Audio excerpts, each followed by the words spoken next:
అందరికీ శనార్థులు. మార్నింగ్ ముచ్చట్లకు స్వాగతం. ఇక పొద్దుగా లేవంగానే ఒక మంచి కప్పు ఛాయ్ తాగుకుంటా అందరూ మెచ్చే ముచ్చట్లతోని రోజంతా హుషారుగా గడపాలనేది మనందరి ఆశ కదా.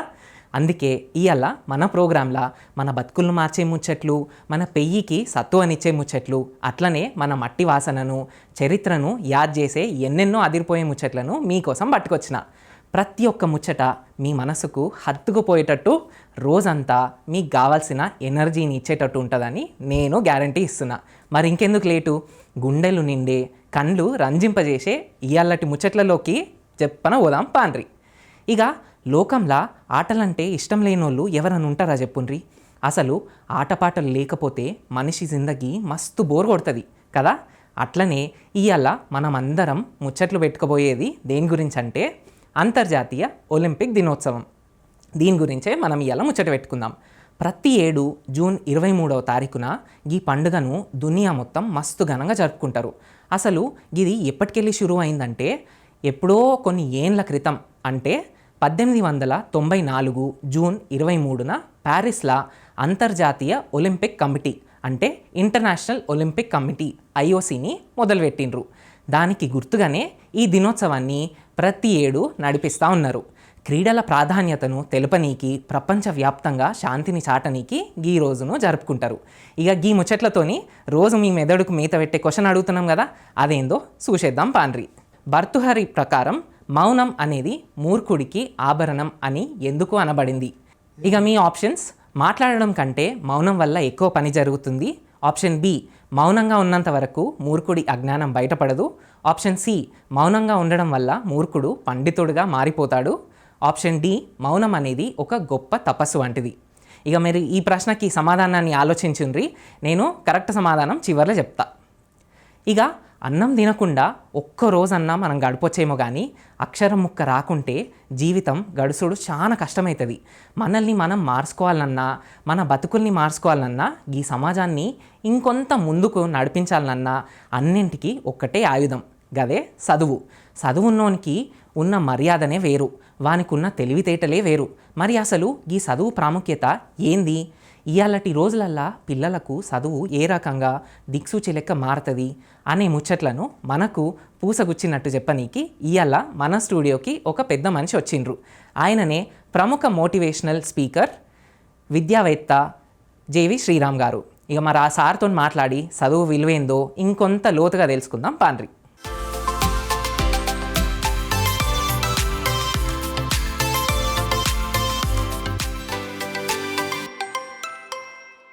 ఒక వ్యక్తి మహాశక్తిగా మారాలంటే ఏం చేయాలి అని ఒక ప్రశ్న ఒకప్పుడు వచ్చిందట.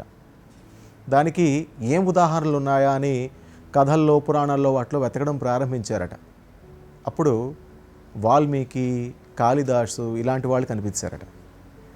వాల్మీకి ఒకప్పుడు ఏం చేసేవారు? ఆయన ఒక దొంగ కదా. ఆ తర్వాత ఆయన ఒక మహర్షి లేదా అంటే రామాయణాన్ని రచించారని చెప్పుకుంటాం. మరి వాల్మీకి రామాయణం రచించడానికి ఒక మహర్షిగా లేదా ఒక మహాకావ్యాన్ని రచించే ఒక కవిగా మారడానికి, దొంగగా ఉండడానికి మధ్యలో ఏం జరిగింది? ఆ ట్రాన్సిషన్ పీరియడ్లో ఏం జరిగింది? ఏం ట్రాన్స్ఫర్మేషన్ వచ్చింది? ఆయన దేనికోసం పరితపించారు? జ్ఞానం కోసం. జ్ఞానం కోసం తపస్సు చేశారు. జ్ఞానం అంటే ఏంటి? విద్య కదా ఒక రకంగా.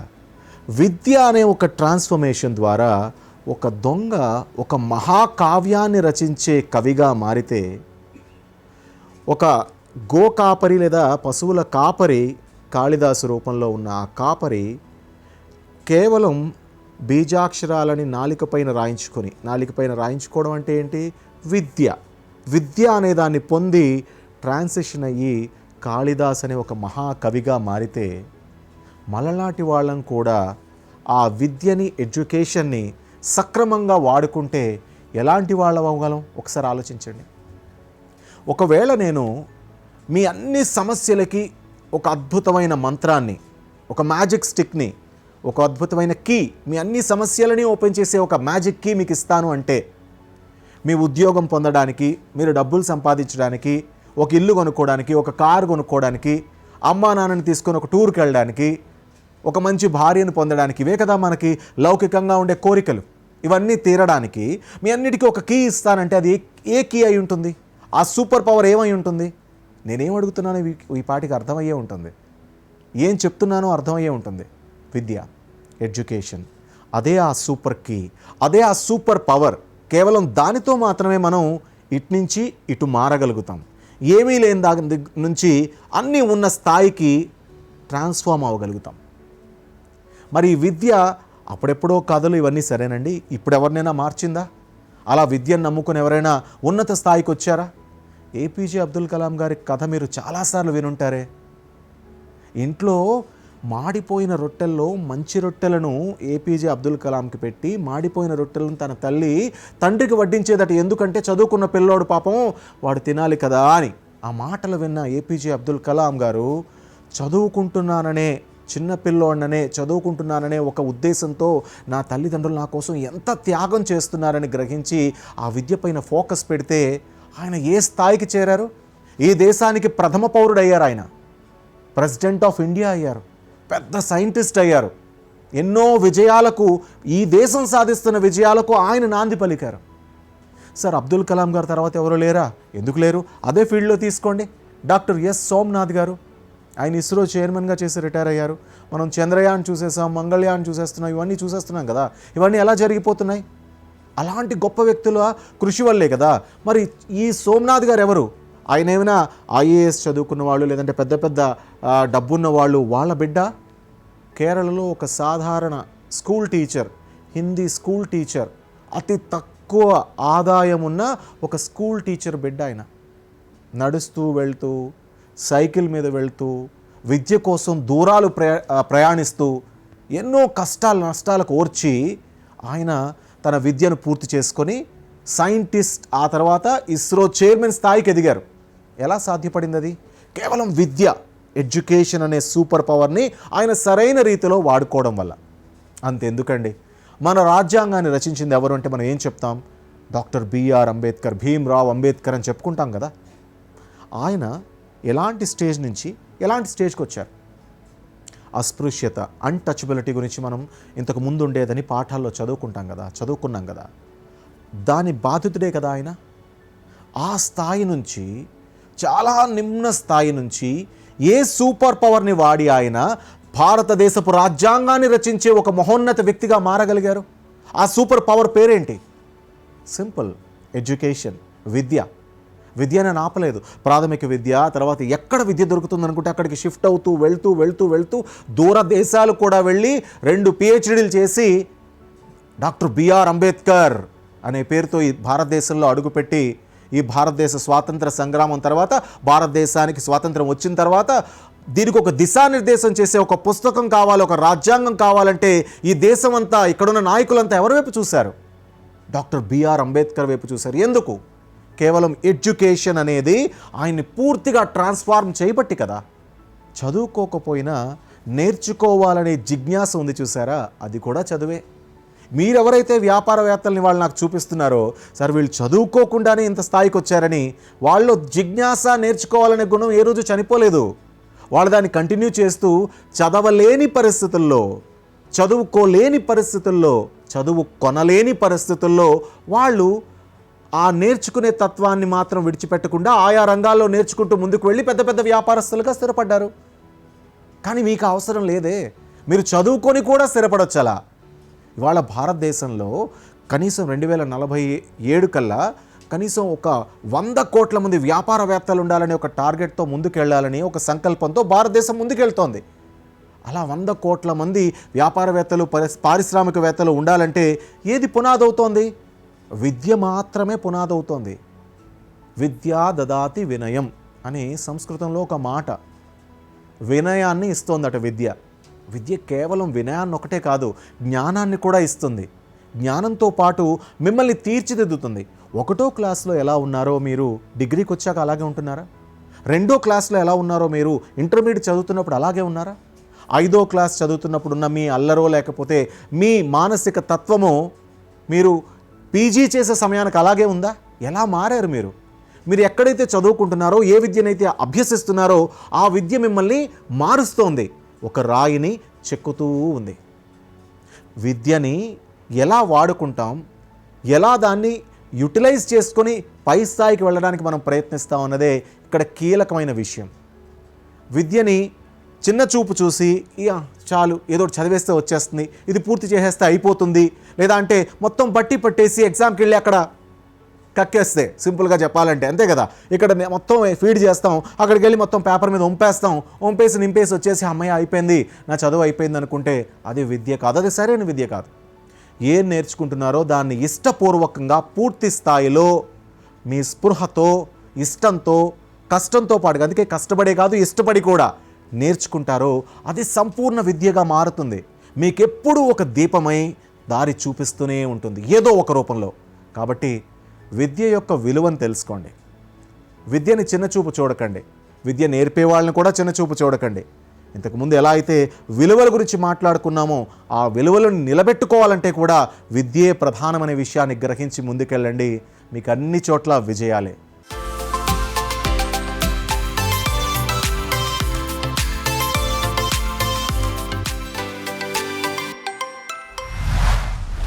విన్నారు కదా జేవి శ్రీరామ్ గారు ఎంత చక్కగా మనసుకు హత్తుకునేటట్టు చెప్పిండ్రో. చదువు అంటే ఉత్తగా పుస్తకాలు తిరిగేసి బట్టి మార్కులు తెచ్చుకున్నాడు కాదు కదా, అది మన బతుకుల్ని సంస్కరించే ఒక గొప్ప సంస్కృతి అని చాలా గట్టిగా చెప్పిండ్రు. మన పిల్లలకు ఆస్తులు అంతస్తులు ఇస్తామో ఇయ్యమో కానీ ఒక్క ముక్క చదువునైతే ఖచ్చితంగా ఇవ్వాలి. గదే వాళ్ళకి ఇచ్చే పెద్ద ఆస్తి. ఇంత మంచి ముచ్చట్లను మనతోని పంచుకున్నందుకు జేవి శ్రీరామ్ సార్కి మన ఛానల్ తరపున, ప్రేక్షకుల తరపున పెద్ద థ్యాంక్స్. ఇక గత ఎపిసోడ్లో మనం ప్రశాంతంగా నిద్రపోనీకి కళ్ళు మూసుకొని మైండ్ని ఎట్లా రిలాక్స్ చేసుకోవాలనో గా మెడిటేషన్ ముచ్చట్లేందో చూసినాం కదా. అయితే కథ ఆడితోనే అయిపోలేదు. ఈరోజు మనం ఇంకొక మెట్టు మీదికి ఎక్కబోతున్నాం, అంటే నెక్స్ట్ లెవెల్ అన్నట్టు. మనకు నిద్ర ఎంత గాఢంగా పట్టాలి, అసలు అట్లా గాఢమైన నిద్ర పట్టినప్పుడు మన లోపల ఉన్న గుండె, లివర్, కిడ్నీలు, ఊపిరితిత్తులు ఇటువంటి అవయవాలన్నీ ఎట్లా రీఛార్జ్ అవుతాయి, అవి ఎట్లా పనిచేస్తాయి అనే అస్సలు సిసలైన విషయాలను పూసగుచ్చినట్టు చెప్పనీకి మన త్రిపురక్క ఇవాళ మనతోటి రెడీగా ఉన్నారు. మరి ఇంకెందుకు లేటు, మేడం మాటలనే నిద్ర రహస్యాలను వినేద్దాం పాండ్రి.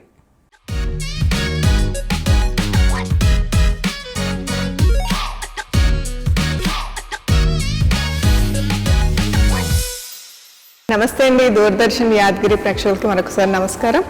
Myself Tripura, I am a National Khelo India medalist from the Yogasana Bharat and also in the fields of Ayurveda, Chiro and Marma practitioner to heal our knee pains, back pain and the vertigo. ఇలా issues అన్నిటికీ కూడా without medicines మనము దీన్ని use చేసుకోవచ్చు. So last ఎపిసోడ్స్లో నిద్ర ప్రాముఖ్యత మనము ఎంత ఇంపార్టెంట్ అన్నది మన ఆర్గాన్స్కి ఎట్లా ఎఫెక్ట్ చూపిస్తుంది అన్నది కూడా మనము చూసాము.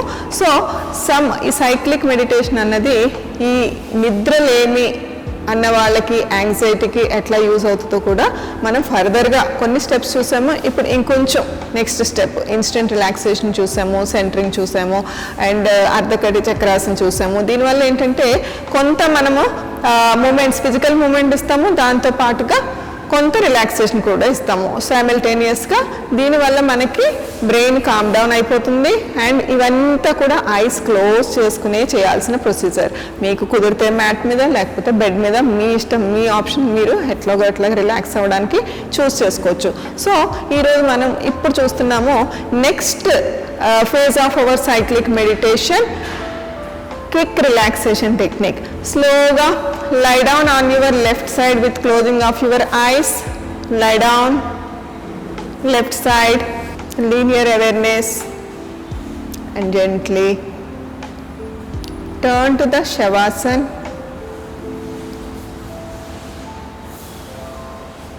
Quick relaxation technique. We have to observe your internal changes maximum. లోపల ఏం జరుగుతుంది, మన హార్ట్ బీట్ ఎట్లా ఉంది, లేకపోతే ఆర్గాన్స్ ఎట్లా రిలాక్స్ అవుతున్నాయి, మన మైండ్ థాట్స్ వస్తూనే ఉంటాయి, వాటిని మనం ఎట్లా కామ్ డౌన్ చేసుకోవాలి అన్నవన్నీ కూడా మన thoughts focus on your that point and gently synchronize your breath movements with your abdominal movements. Bulge your abdomen out while doing the inhalation and squeeze your abdominal muscles while doing the exhalations. మీ పొట్టని maximum బయటికి తీసుకుంటూ inhale చేస్తూ and squeeze చేసుకోవాలి inside. మన focus అంతా కూడా breath మీద మన కాన్సన్ట్రేషన్ అంతా కూడా సింక్రొనైజ్ చేసుకుంటూ మనం 5 రౌండ్స్ చేద్దాము in quick relaxation technique. Complete relaxation by chanting of 3. 1 Ukara. Take a large breath in. Breathe out.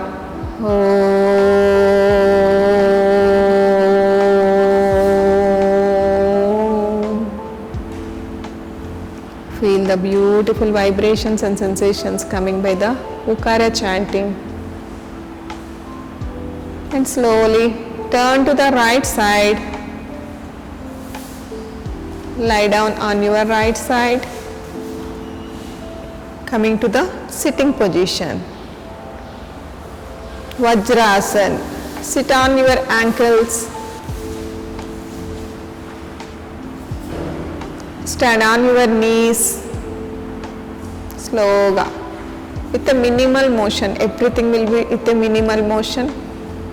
ఇందులో కూడా మనకి బ్యాలెన్స్ చేసుకుంటూ చేయాల్సింది procedure. And bend back side. If you can, hold your ankles. Otherwise, give the support of your palms at your back side, spine back side kani Ardha Ustrasana or else full Ustrasana. Bend back side, neck back side. Let's chant 1 Makara. Take a large breath in.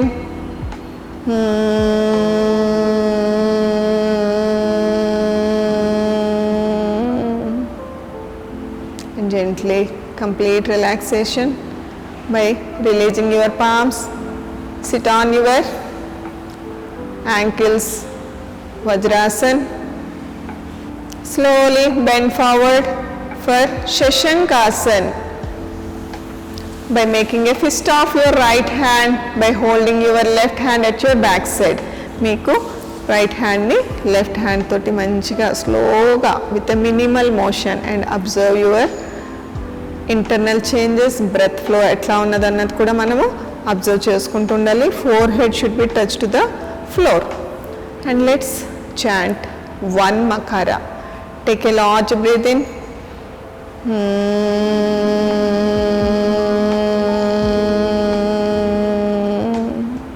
Feel the beautiful vibrations and sensations in our Makara chanting. And gently coming to the complete relaxation by stretching legs outside. Me legs నెమ్మదిగా బయటికి coming to the Vajrasana first. First Vajrasana కూర్చోండి. Hands on your thighs and relax by right leg forward, left leg forward and Sthitila Dandasana. Give the support of your palms sideways. ఇట్లా పెట్టుకుని నెమ్మదిగా legs complete గా wide చేసుకుంటూ rest your head on your right shoulders. Again left shoulders and coming to the normal position. Legs straight గా చేసి and hands straight చేసుకుని both the palms upward direction పెట్టుకుని slowగా bend forward, catch your big toes, stretch forward. Let's chant 1 Makara. Take a large breath in.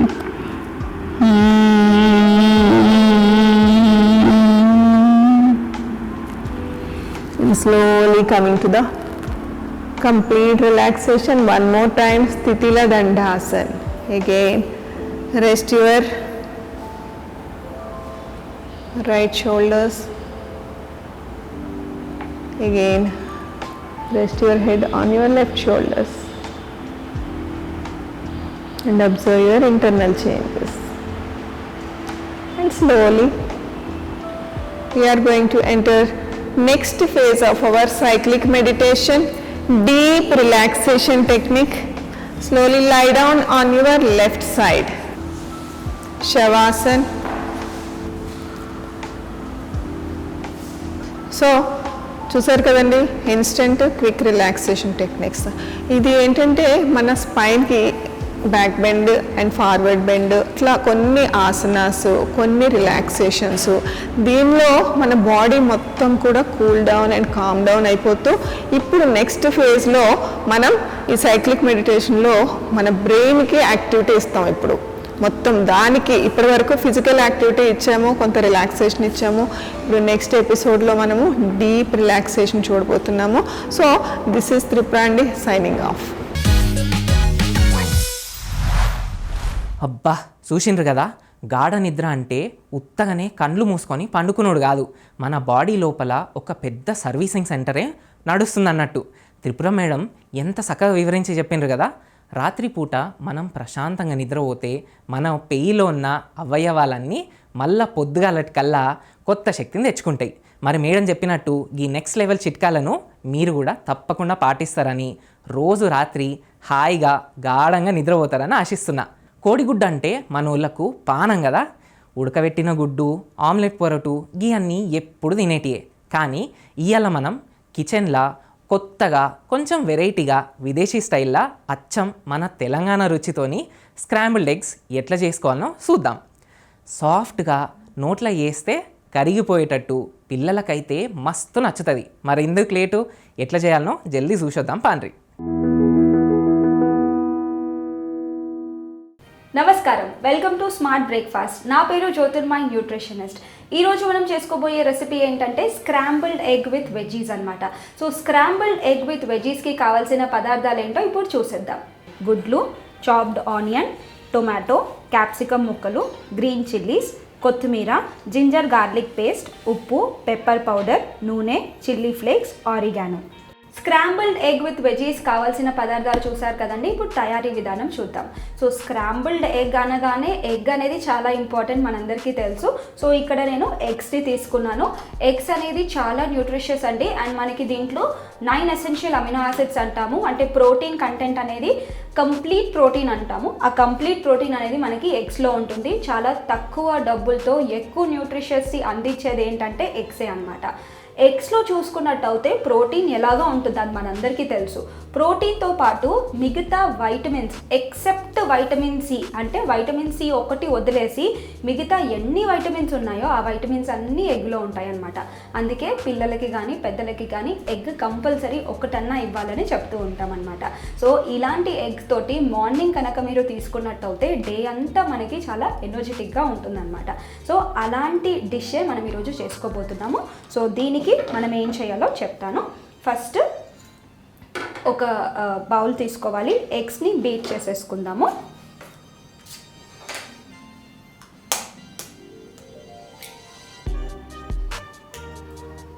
Scrambled egg అనేది చాలా easy. And morning breakfast అనగానే చాలామంది eggs తినేస్తూ ఉంటారు అలా boil చేసుకొని. ఇలా మనం వెజ్జీస్ ఎక్కువగా యాడ్ చేసి తీసుకుంటే కూడా చాలా బెటర్గా ఉంటుంది. ఇప్పుడు దీన్ని బీట్ చేసేసుకుందాం.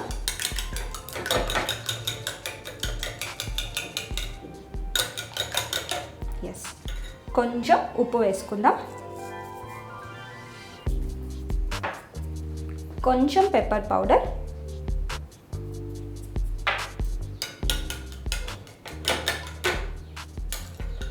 ఎస్. సో ఇది మిక్స్ అయిపోయిందండి. ఇప్పుడు మనం స్టవ్ వెలిగించేసుకుందాం.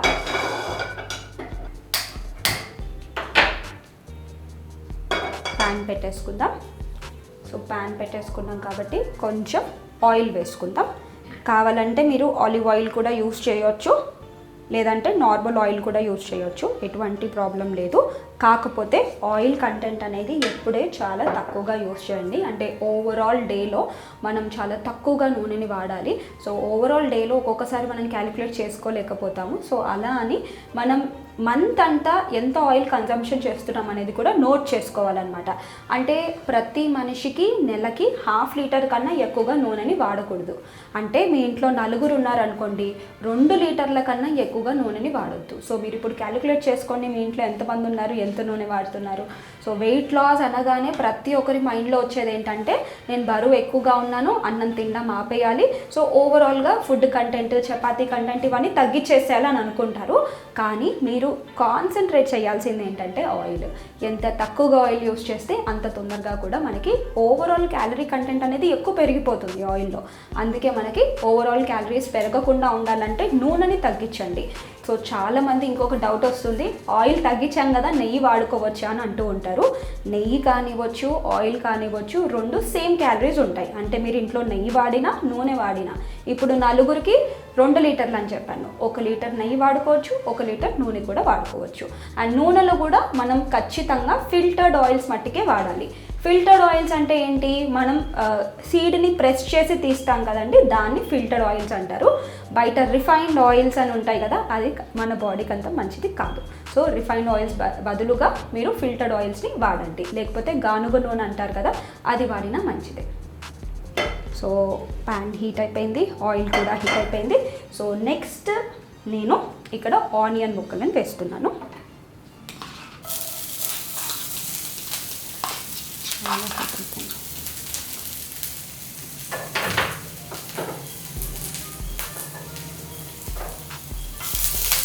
కొంచెం జింజర్ గార్లిక్ పేస్ట్ వేస్తున్నాను.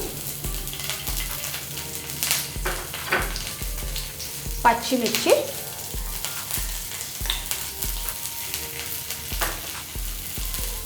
ఒకసారి ఇది కలిపేద్దాం.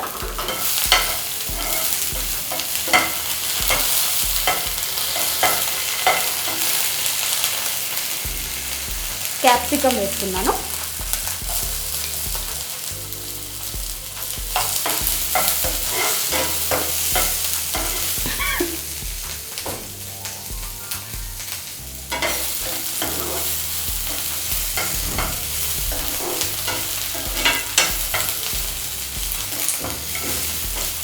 నెక్స్ట్ నేను టొమాటోని వేస్తున్నాను. ఇంకా మీకు ఏ వెజిటేబుల్స్ నచ్చితే ఆ వెజిటేబుల్స్ని వేసుకోవచ్చు అన్నమాట.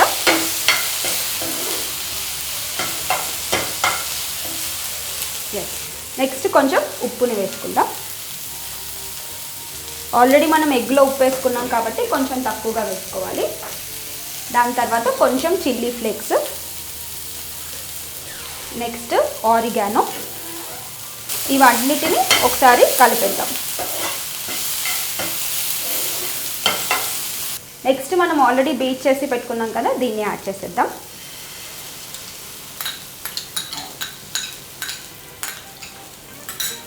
ఎస్,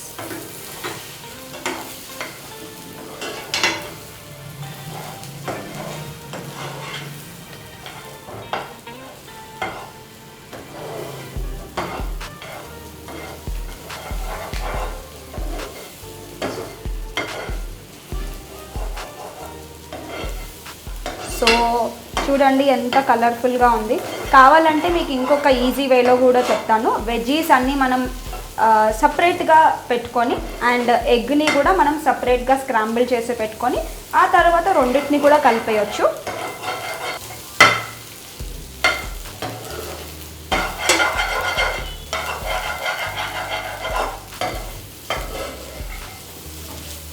సో ఇది అయిపోయిందండి, స్టవ్ ఆపేద్దాం. సో ఇప్పుడు సర్వింగ్ ప్లేట్ తీసుకుందాం. సర్వింగ్ ప్లేట్లో మనం ఇది వేసేసుకుందాం.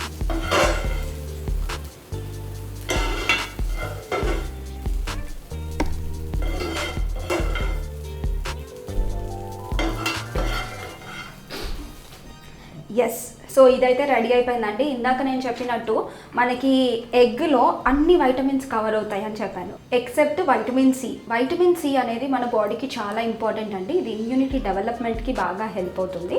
అండ్ వైటమిన్ సి కనుక మనకి రెగ్యులర్గా తీసుకున్నాం అనుకోండి, మన గమ్స్ ఉంటాయి కదా, అంటే మన చిగుర్లు అనేవి చాలా హెల్తీగా ఉంటాయి అన్నమాట.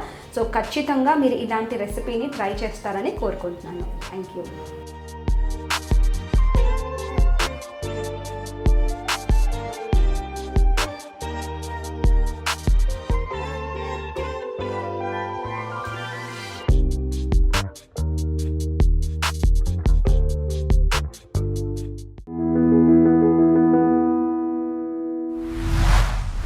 చూసిండ్రు కదా, వేడి వేడిగా వెన్నపూస లెక్క నోట్లు వేసుకోగానే కరిగిపోయే స్క్రాంబుల్డ్ ఎగ్స్ ఎంత జల్దీ రెడీ అయిపోయినాయో. ఇది ఉత్తగా రుచి కోసమే కాదు, ఇంట్లో ఎన్నో లాభాలు కూడా మస్తుగా ఉన్నాయి. పొద్దుగాలనే ఇసొంటి నాస్తా తింటే మన పెయ్యికి గట్టి ప్రోటీన్ దొరుకుతుంది, ఇంట్లో ఉండే విటమిన్లు మన కళ్ళకు కూడా మంచి చేస్తాయి, అట్లనే మన బుర్రను కూడా సురుగ్గా పనిచేసేటట్టు చేస్తాయట.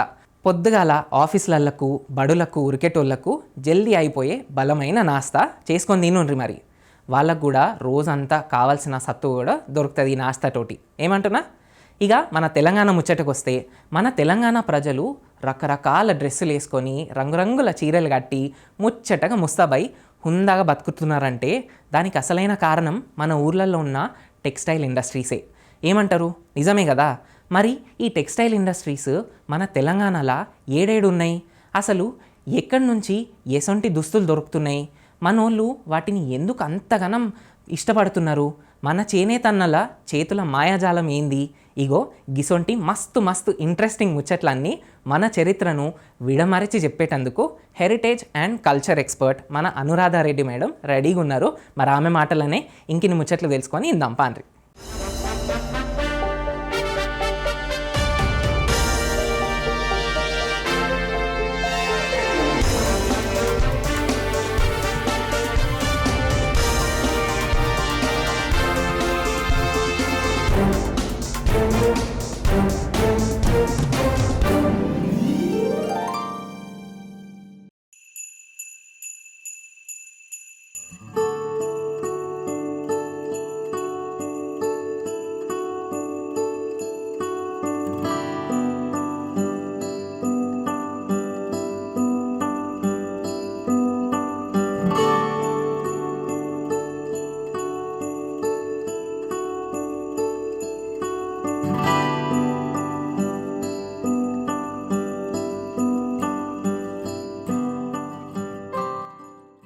నమస్తే, నేను అనురాధారెడ్డి, తెలంగాణ, హైదరాబాద్ స్టేట్, ముల్కీ Hyderabadi, Golconda kingdom. Going back to ancient period, we are from the region. మన రీజన్లో ఇక్కడ తెలంగాణలో ఎప్పటి నుంచో ఇండో రోమన్ ట్రేడు, ప్రతి శాతవాహన రాష్ట్రకూట అందరూ ఆ రాజ్యాలతో సహా వస్తూ కాకతీయ పీరియడ్, తర్వాత గోల్కొండ కింగ్డమ్, తర్వాత ఆసఫ్జాహీ పీరియడ్. ఈ ఏరియాలో మనకు సంస్థానాలు పార్టిసిపేషన్, వాళ్ళ సపోర్టు, ఇవాళ రేపు మనం మన rich textile heritage of Telangana కూడా చూస్తూ ఉన్నాం. కొన్ని ఎగ్జాంపుల్స్: కొత్తకోట, సంస్థాన్ వనపర్తి, గద్వాల్, సంస్థాన్ గద్వాల్, నారాయణపేట్, సంస్థాన్ నారాయణపేట్. అది తర్వాత మనకి ఇక్కట్, ఎందుకంటే ఇక్కడ ఇక్కట్ వివింగ్ సెంటర్స్ కూడా నల్గొండల, పోచంపల్లి చాలా ఇంపార్టెంట్. ఈ ఇన్ఫ్లుయెన్స్ మనకు ఇండోనేషియాలో చూసిన, నేను ఒకసారి పోయినప్పుడు వాళ్ళు తయారు చేస్తున్నారు ఇక్కటు. మనకి ఇండియాలో, ఈస్టర్న్ ఇండియాలో ఒరిస్సాలో, ప్లస్ గుజరాత్లో కూడా వాళ్ళు ఇక్కడ కూడా తయారు చేస్తున్నారు. రాజ్కోట్, పటోలా అంటారు వాళ్ళు. నేను ఒకప్పుడు ఉజ్బెకిస్తాన్ పోతే వాళ్ళ దగ్గర ఒక మంచి మ్యూజియం ఉన్నది only on ikat weaving set.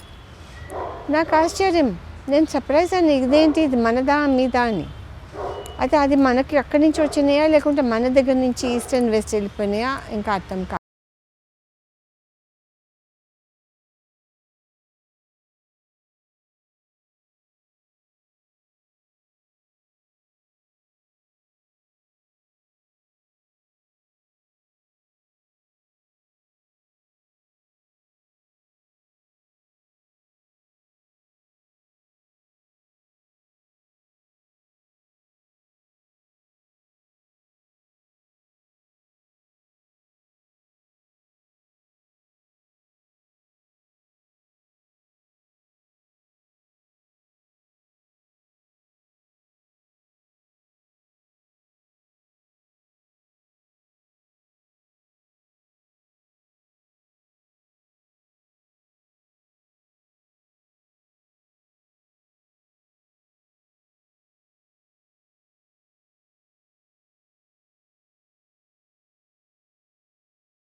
కూడా కలంకారీ అని కూడా అంటాము. ఈ రీజన్లో కూడా మనకు ఒరిజినల్లీ అది మచిలీపట్నం నుంచి హిందూ రిలీజియస్ థీమ్స్తో గోల్కొండ ట్రేడ్ రూట్ ద్వారా ఇక్కడ నుంచి వెస్టర్న్ వెళ్ళిపోయి ఇరాన్ వరకు కూడా వెళ్ళిపోయింది. అక్కడ కూడా వాటిని వాళ్ళు కలంకారీ అంటారు. ఈ మచిలీపట్నం నుంచి వచ్చినప్పుడు అవి హిందూ రిలీజియస్ థీమ్స్. మన గోల్కొండ పీరియడ్కి వచ్చినప్పుడు local heritage, local costume, local culture, local food అటువంటివి టెక్స్టైల్ పైన రిప్రొడ్యూస్ అయ్యి ట్రేడ్ రూట్ ద్వారా వాళ్ళని అవి ఇరాన్ వరకు వెళ్ళిపోయినాయి. అక్కడ ఆశ్చర్యం, ఆ ఇస్ఫహాన్లో వాళ్ళు కలంకారీ అని చెప్పి పేరు పెట్టుకున్నారు. వాళ్ళ షాప్లో అవే సేమ్ ప్రింటింగ్ తయారు చేస్తున్నారు. నేను కన్ఫ్యూజన్లో ఉన్నా, నేను ఇది మనదా అది మనదా అని చెప్పి. అయితే నేనన్నా ఇది మాది అంటే లేదు, వాళ్ళు మాది అన్నారు. ఆఖరికి డిస్కషన్ అయిన తర్వాత ఈ జియోగ్రాఫికల్ హిస్టారికల్ ఎక్స్చేంజ్ గురించి చెప్తే మనది అని వచ్చేసింది. అందుకోసమే ఈ మనకున్న రిచ్ టెక్స్టైల్ హెరిటేజ్ తెలంగాణలో ఇప్పటికీ ప్రాక్టీస్లో ఉంది. వీవర్స్ అంతా హ్యాండ్లూమ్ తయారు చేస్తారు. ట్రెడిషనల్ ఊర్లలో కూడా వాళ్ళు తయారు చేసుకుంటున్నారు వాళ్ళ విలేజెస్లో. ఇంటాక్ట్ తరఫున మేము ఒక మంచి స్టడీ చేసినాము, ఎక్కడెక్కడ ఏ ఊర్లలో ఉన్నారో ఇంకా అవుతా ఉన్నదా లేదా అని చెప్పి. ఇటువంటి rich heritage, handloom heritage, textile weavers heritage government తరఫున సపోర్ట్ చాలా అవసరం. ఎందుకంటే ఇది ఒక హిస్టారికల్ వీవింగ్ సెంటర్ మనకు. ఇప్పటికీ నాకు చిన్నగా ఉన్నప్పుడు జ్ఞాపకం ఉన్నది, పెళ్ళిళ్ళకి పోయేది మేము అమ్మమ్మతో. ఆ పెళ్ళిళ్ళలో స్పెషల్లీ వీవర్స్ డైరెక్ట్లీ వాళ్ళు తీసుకుని వచ్చి ఆ వెడ్డింగ్లోనే వాళ్ళు డిస్ప్లే చేస్తారు. అయితే లేడీస్ వాళ్ళకి ఇష్టం ఉంటే వాళ్ళు కొనుక్కుందరు, లేకుంటే ఏదో పెళ్ళిళ్ళు ఉన్నదో వాళ్ళే వీళ్ళని సెలెక్ట్ చేసుకొని మేము మీకు పెళ్ళి గిఫ్ట్ కోసం ఇస్తున్నాము. అది కూడా నేను చూసాను. చాలా ఇంపార్టెంట్ ఇవన్నీ. మనకు ఈ ఏరియాలో ఇవాళ రేపు ఇక్కడి నుంచి రానోళ్ళు, బయట నుంచి వచ్చిన వాళ్ళు, చిన్నపిల్లలు, ఎందుకంటే ఈ కల్చర్ ఈ హెరిటేజ్ అంతా వాళ్ళకి తెలియని వాళ్ళకి ఇది చాలా ఇంపార్టెంట్, వాళ్ళకి తెలియాలి. ఎందుకంటే మనకి ఎంత ట్రేడ్ సెంటర్ ఉంది, ఇండో రోమన్ టైంలో గోల్డ్, షిప్పింగ్ ఇవన్నీ మన తెలంగాణకు ఉంది. అందుకోసమే మన వీవింగ్ టెక్స్టైల్ హెరిటేజ్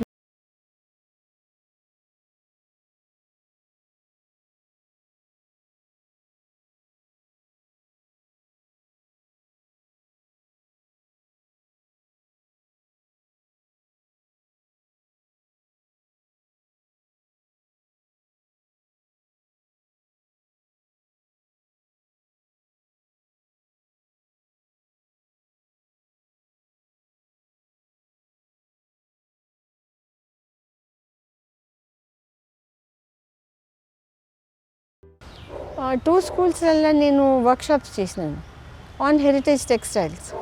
దీంట్లో స్పెషల్గా నేనేం తీసుకుపోయినా అంటే మా తాతమ్మ, మా అమ్మమ్మ, మా నాయనమ్మ, మా మదర్ శారీస్ తీసుకుపోయినాను డిస్ప్లేలో. అక్కడ ఉన్న టీచర్స్ అందరూ వాళ్ళు ఆశ్చర్యపోయినారు, ఇంత వెరైటీ ఆఫ్ శారీస్, ఇంత వెరైటీ ఉన్నాయి, ఇంత quality of sari, cotton body plus zari silver gold border. ఈ స్పెషాలిటీ ఏంటి, కాటన్ శారీకి కాటన్ బాడీకి సిల్క్ బార్డర్ అటాచ్ చేయడం కూడా ఒక స్పెషాలిటీ. కోట కొమ్మలు మనకు ఇన్ఫ్లుయెన్స్ ఆఫ్ డిజైన్ బనారస్ నుంచి వచ్చింది. మనకున్న కంచి, తమిళనాడులో ఉన్న కంచి, ఆ ఇన్ఫ్లుయెన్స్ కూడా తీసుకున్నాం. కానీ ఇవి స్పెషల్. మేము పెళ్ళిళ్ళకి గినపోతే అందరు తప్పనిసరి ఆ టైంలో చిన్నపిల్లలు, మేము అమ్మమ్మ వాళ్ళ ఇంట పోయేది, అందరూ గద్వాల్ సారీ, లేకుంటే కొత్తకోట సారీ, లేకుంటే మన ఏరియాలో వీవైన పోచంపల్లి సారీ. ఆనాడు ఎక్కువ కాటనే ఉండేది. తర్వాత రంగ సిల్క్ మిక్స్ కూడా కాస్ట్ పరంగా అట్లా కూడా తయారైనాయి. అందుకోసమే మన రీజన్లో ఉన్న రిచ్ తెలంగాణ హెరిటేజ్ గుర్తించి మన వీవర్స్కు హెల్ప్ చేయాలి, వాళ్ళని సపోర్ట్ చేయాలి. ఈ యాక్టివిటీ, ఈ ట్రేడ్, ఎందుకంటే ఇది ఒక మంచి, నేను ట్రేడ్ అనలేమో ఒక ట్రెజర్ అనాలి, మనం ప్రమోట్ చేయాలి. అబ్బా, విన్నారు కదా మన తెలంగాణ హెరిటేజ్ అండ్ కల్చర్ గురించి మేడం ఎంత చక్కగా చెప్పిండ్రో. చూసినరా, మనకున్న పోచంపల్లి ఇక్కత్ కానీ, గద్వాల్ జరీ సీరలు కానీ, నారాయణపేట్ కాటన్ బట్టలు కానీ అందుకే అంత వరల్డ్ ఫేమస్ అయినాయి. మనకున్న ఆచారాలు, వ్యవహారాలు, కోటల బురుజులు, ప్రకృతి అందాలు, సాంప్రదాయాలు, అబ్బా ఒక్కటేంది, కళలన్నింటినీ దారాలుగా మార్చి గా చీరల మీద ముద్ర వేస్తున్నంటే గా మగ్గం నేసేటోళ్ళు మన చేనేత కార్మికులు ఎంత గొప్పోళ్ళు. వాళ్ళ చేతులల్లా ఎంత కళున్నదో ఒక్కసారి ఆలోచన చేయండి. వాళ్ళు నేసిన బట్టలు కడితే వచ్చే రాజసం, అందం ఇంకా దేంట్లన్నా ఉంటుందా చెప్పుండ్రి? అస్సలు ఉండదు. ఇక మన మట్టి వాసనను, మన వస్త్రాల గొప్పతనాన్ని ఇంత ముచ్చటగా రీసెర్చ్ చేసి మనకు అందించిన అనురాధ రెడ్డి మేడంకి మన ఛానల్ తరపున, మీ అందరి తరపున ఒక పెద్ద సలాం కొడుతున్నా. ఇక ఇట్లనే మన యాదగిరి ఛానల్లో ప్రసారమయ్యే సూపర్ ప్రోగ్రామ్స్ కూడా తెలుసుకోకపోతే ఎట్లా చెప్పుండ్రి. ఇవన్నీ ముచ్చట్లు విన్నాక మరి ఇవాళ ఏమేమి వస్తాయో వాటి గురించి కూడా చెప్తా, చూడుండ్రి.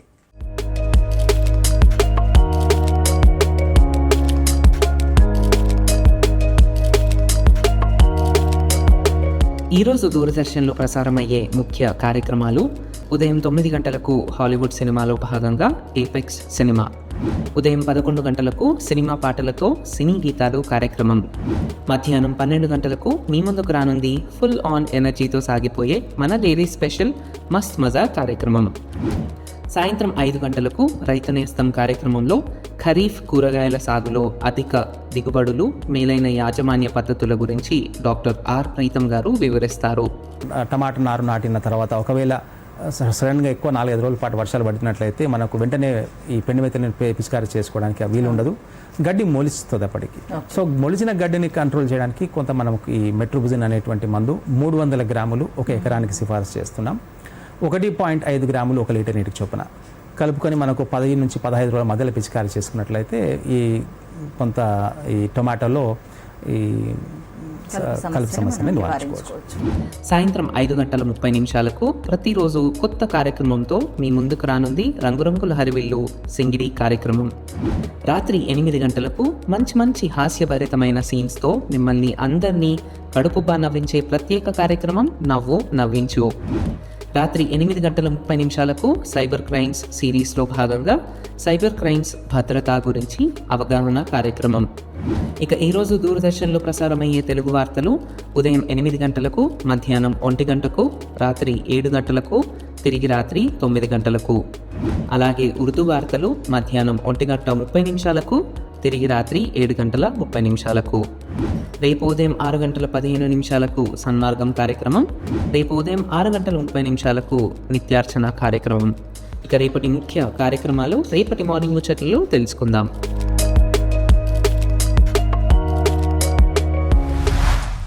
ఇక ఇవాళ మనం అడిగిన ప్రశ్న, భర్తృహరి ప్రకారం మౌనం అనేది మూర్ఖుడికి ఆభరణం అని ఎందుకు అనబడింది? ఇక మీ ఆప్షన్స్: మాట్లాడడం కంటే మౌనం వల్ల ఎక్కువ పని జరుగుతుంది. ఆప్షన్ బి, మౌనంగా ఉన్నంత వరకు మూర్ఖుడి అజ్ఞానం బయటపడదు. ఆప్షన్ సి, మౌనంగా ఉండడం వల్ల మూర్ఖుడు పండితుడిగా మారిపోతాడు. ఆప్షన్ డి, మౌనం అనేది ఒక గొప్ప తపస్సు వంటిది. మరి దీనికి సరైన సమాధానం ఆప్షన్ బి, మౌనంగా ఉన్నంత వరకు మూర్ఖుడి అజ్ఞానం బయటపడదు. ఇక నేను తీసుకొచ్చిన ముచ్చట్లు ఎట్లున్నాయి? మంచిగా ఉన్నాయి కదా? మరి మీ మార్నింగ్ ముచ్చట్ల గురించి సలహాలు సూచనలు ఏమైనా ఉంటే వెంటనే మా మెయిల్ ఐడికి ఈమెయిల్ చేసేసేయండి. మా మెయిల్ ఐడి programsddiyadagiri@gmail.com. ఇంకిన్ని మంచి ముచ్చట్లతోటి రేపు పొద్దుగాల మళ్ళా కలుసుకుందాం. అంతవరకు అందరికీ శనార్థులు.